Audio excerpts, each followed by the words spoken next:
Equally deadma rin ang reaksyon ni Paolo Avellino sa tanong if there's still more than meets the eye between him and Kim Chiu.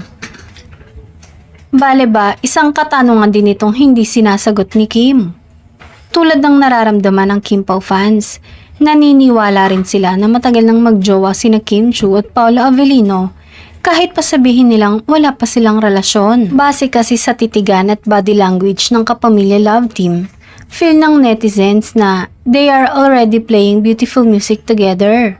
Maging ang kamakailan na getaway nila sa Amanpulo ay mas nagpatindi sa kumpirmasyon ng mga fans na may namamagitan na nga sa kanila.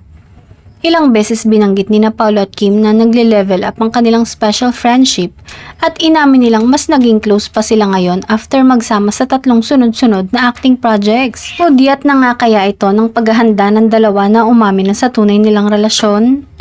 Mukhang deserve din naman lalo na ng mga netizens na malaman kung talagang may something sa kanila.